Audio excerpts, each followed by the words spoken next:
TV Crazy Man here. As y'all know by now, Henry Cavill is no longer going to be Superman, and James Gunn is presumably planning a Superman reboot. So what could we expect, and what do Superman fans hope for? I think there's a lot of common ground as to what fans would like a new Superman movie to be like, and in this video I give you my perspective from a Superman fan of over 4 decades. Yeah, that's a long time. First, I think a lot of people are disappointed that they're replacing Cavill, which is understandable. I thought he made a great Superman. He looks like Superman, and Cavill himself seems like a decent guy.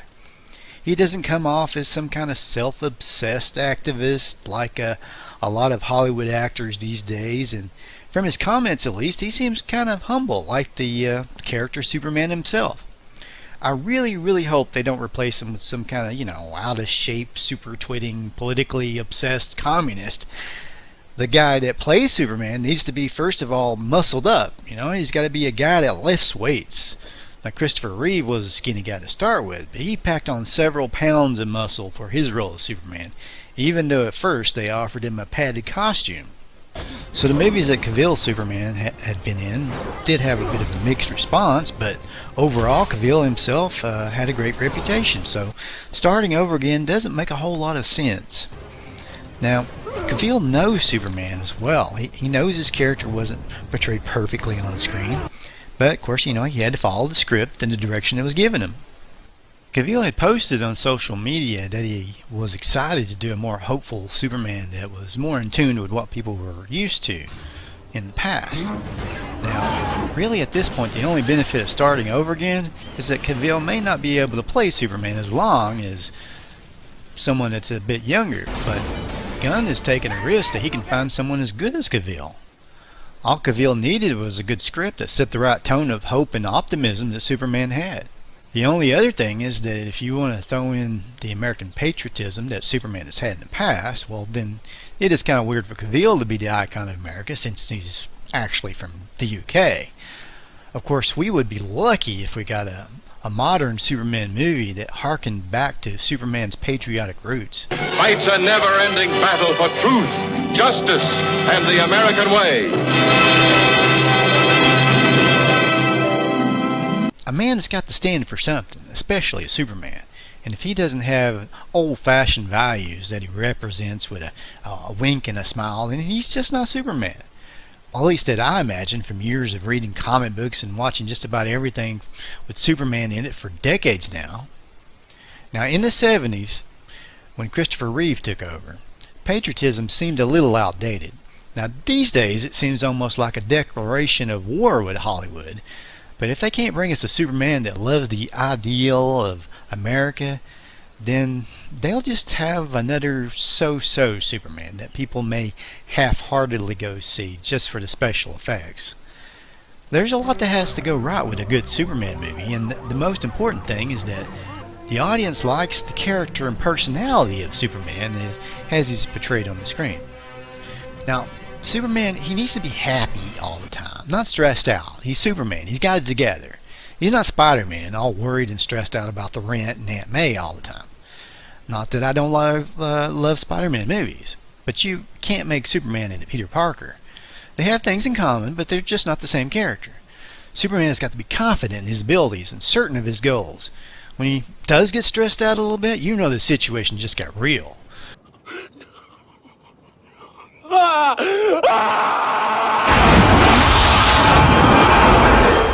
But it has to be, mostly out of concern for others, not himself. And most important, he doesn't brood like Batman all the time. He shouldn't be questioning old-fashioned common-sense values that Americans used to take for granted. Now, Superman wouldn't think twice to say Merry Christmas and mean it. Not just for spite to rile a liberal, but because he remembers fondly those Christmases he had on the farm in Smallville. He's not a fake in his old-fashioned idealism. He has to come across as being genuine. Now, Superman was raised on a farm, not in the middle of Hollywood. So to get the soul of the character, I think Gunn, who's supposed to be writing a new Superman script right now, he needs to go back in time a bit. Maybe get to know some actual farmers. I mean, it's kind of easy, at least to me, to imagine a guy from Krypton. because, that's totally made up. It can be whatever you want it to be.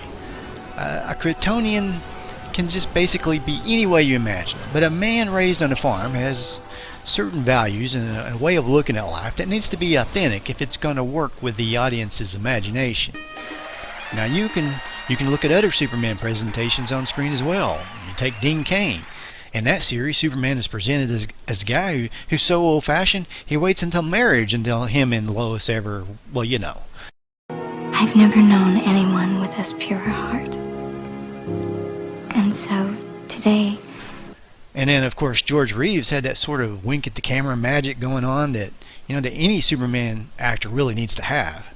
I also kind of think of the story of Superman as kind of a fantasy of being this guy with incredible confidence and power. It's free to stand for what he believes is right without being afraid.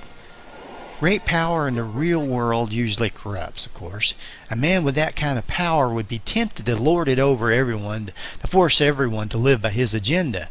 But with the character of Superman, you imagine a man who uses that power only for good. Now, Christopher Reeve himself was quoted as saying, "What sets Superman apart is that he has the wisdom to use his power for good. He has the innocence to look at the world very, very simply." I think he really got it. Now, at some point, writers or fans or somebody started referring to superheroes as gods, which I've always hated that. Now, if you come out this guy like he's a god, then you miss his character completely. His story is a what if a man, a normal human being, had great powers.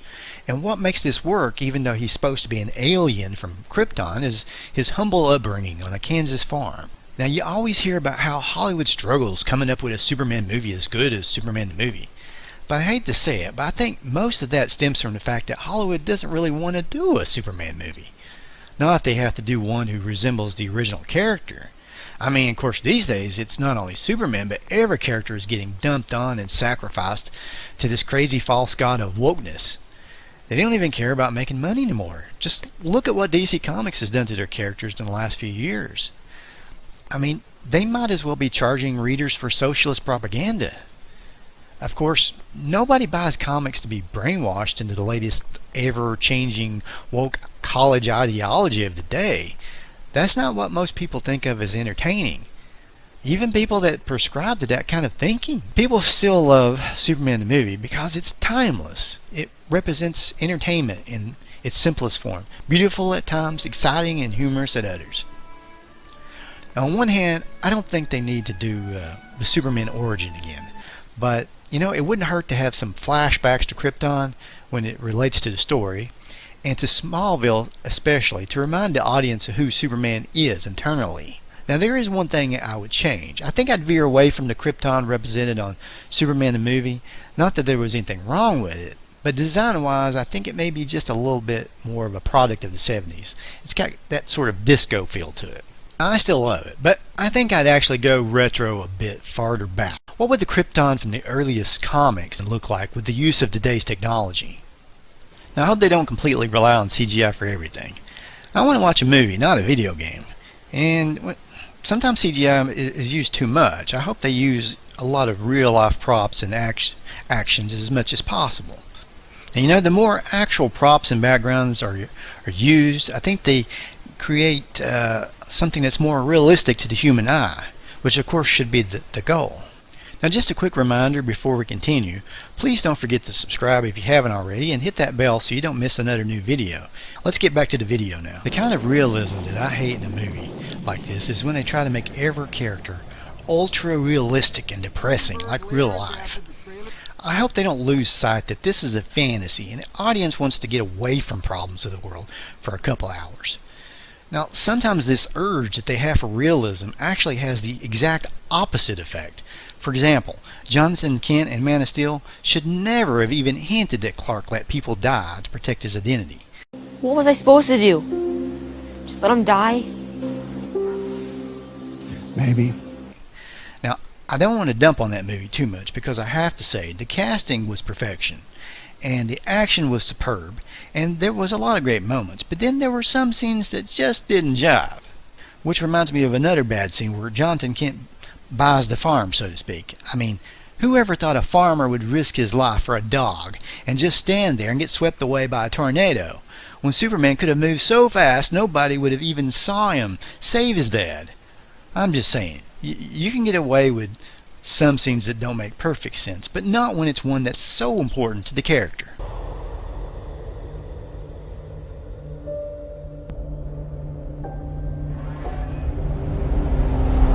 Now, I can't mention the worst scenes of the Man of Steel movie without mentioning the best. To me, it's when Zod threatens Superman's mother, and we get to see Superman in full anger mode. Where has he hidden it? I don't know. Where is the Codex?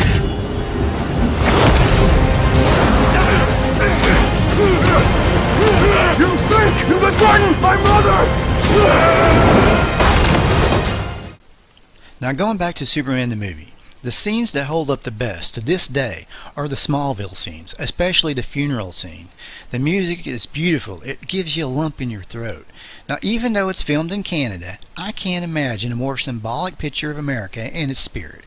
It's the spirit of American idealism that Hollywood just doesn't get these days, which makes it so hard for them to completely wrap themselves around a character like Superman. To create a great Superman, you need to relate to the most idealistic image of middle America that you can muster.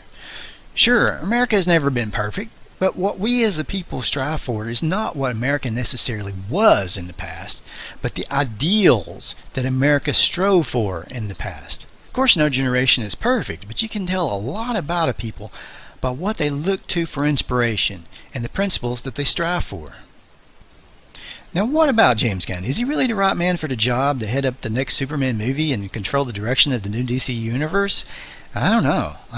I just wonder, did he even have another actor in mind when he decided to let Henry Cavill go? Now, I hope he isn't relying on luck to find the next Christopher Reeve. Now, he did a great job with Guardians of the Galaxy. But nobody really had any preconceived notions about what the Guardians of the Galaxy should be like. Now, I hope he doesn't want to just remake Superman in his own image, disregarding the notions of fans and history of the character from over all these decades gone by. Now, you go back to his earlier work, he kind of broke Scooby Doo to a point. I have to admit, I enjoyed the movie. I guess I sort of overlooked the stuff I didn't like. But Gunn forgot the family audience of Scooby, pushing the humor to a more older teen audience, which I think sort of hurt the success of the Scooby sequel. Even though it was better than the first one. Now, it was the second one was more family friendly and just a little bit more fun to watch than the first one. Oh, and again, in case James Gunn is watching, whatever you do not take inspiration from any new DC comics. Go back to Rebirth or farther back than that. Skip the New 52 altogether. That phase was just way too dark. I guess my favorite Superman comics were John Byrne comics and the ones before that in the 70s and early 80s when Kurt Swan was doing most of the art. That was great classic stuff. Always fun to read again and again. Have a great day. A Merry Christmas, Happy New Year, and whatever is next at the time you're watching this video. Thanks.